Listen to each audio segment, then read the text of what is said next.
Ever dream of hitting the open road in, one of those sleek electric trucks, leaving all those gas guzzlers in the dust? Yeah. Well, today we're diving into the world of Rivian, Okay. a company that promised to make those electric dreams a reality. Now, if you haven't heard, Right. Rivian makes electric trucks and vans, the kind that look like they're straight out of a sci-fi movie. But lately, their journey has been less about smooth highways and more about navigating some serious roadblocks. I see.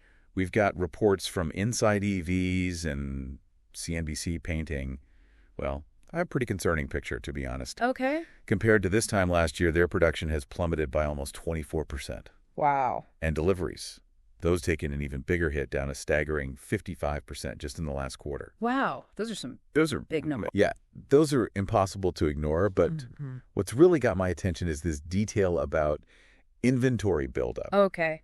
Yeah. It's one thing if people aren't buying these trucks. Right.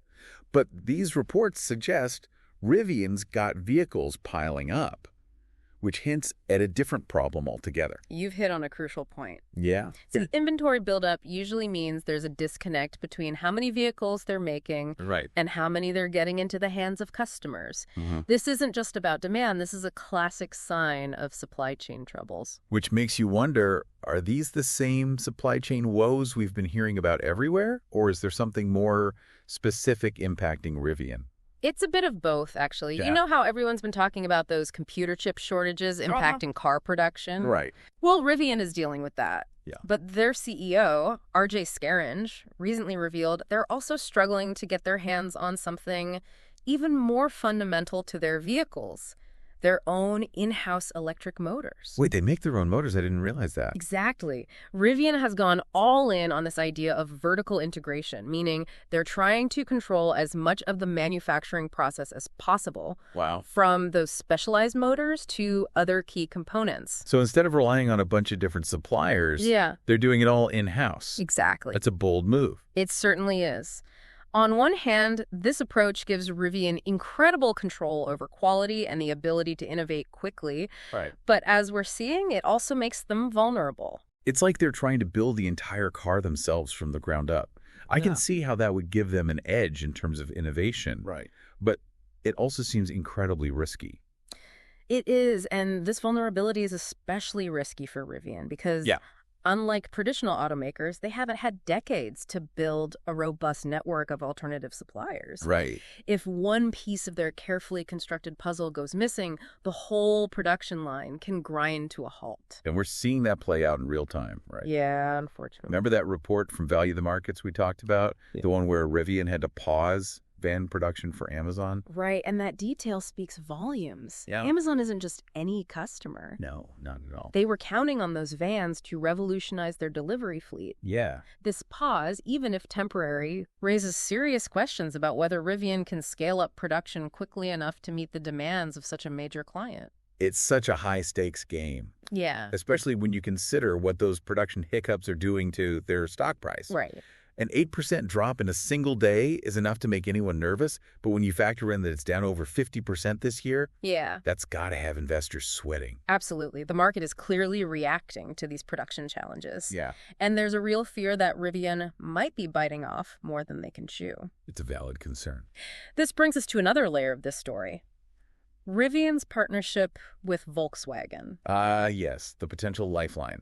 Retail Wire really seemed to think this could be a game changer for Rivian. It could be. In simple terms, this partnership is about combining strength. Volkswagen, with its decades of manufacturing expertise and global reach, can offer Rivian exactly what they're lacking: a staple supply chain and the infrastructure to build vehicles at scale. So it's less about Volkswagen's technology and more about their ability to actually build things. Precisely. Okay. Think of it like this. Rivian has the innovative designs and the vision for the future of EVs. Right. While Volkswagen has the factories and the know-how to turn those visions into a reality. That makes sense, but even with Volkswagen's help, can Rivian really turn things around? I mean, the EV market is getting more competitive by the day. That's the million-dollar question, isn't it? It's like they're standing at a crossroads. Yeah, for sure. On one hand, they've got this bold vision for the future of electric vehicles. But on the other, they're facing these immense hurdles just trying to get their vehicles out the door. You framed it perfectly, and this is where things get really fascinating. Okay. This partnership with Volkswagen has the potential to be a win-win for both companies. Volkswagen gets access to Rivian's cutting-edge EV technology and that adventurous brand image. Right. And Rivian, they get that much-needed boost in production capacity and supply chain stability. But let's play devil's advocate for a moment. Okay. Doesn't this partnership also put Rivian in a strange position? How so? Well, I mean, they're trying to disrupt the auto industry, but now they're teaming up with one of the giants. That's the irony, isn't it? And it speaks to the complex realities of the EV market. Yeah. In the short term, Rivian needs Volkswagen's help to survive. Right. But in the long run, they'll need to find a way to maintain their unique identity and not get lost in Volkswagen's shadow. So what does this all mean for you, the listener? Why should you care about the trials and tribulations of this one electric vehicle company? Because Rivian's story is a microcosm of the challenges and opportunities facing the entire EV industry. That's a good point. They're grappling with these massive shifts in technology, manufacturing, and consumer demand. Whether they succeed or stumble, their journey offers valuable lessons about what it takes to build the future of mobility.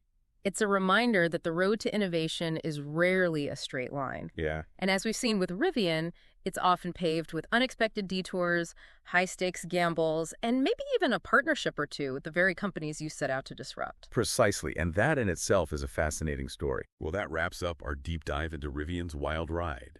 Thanks for joining us, and until next time, keep those electric dreams alive.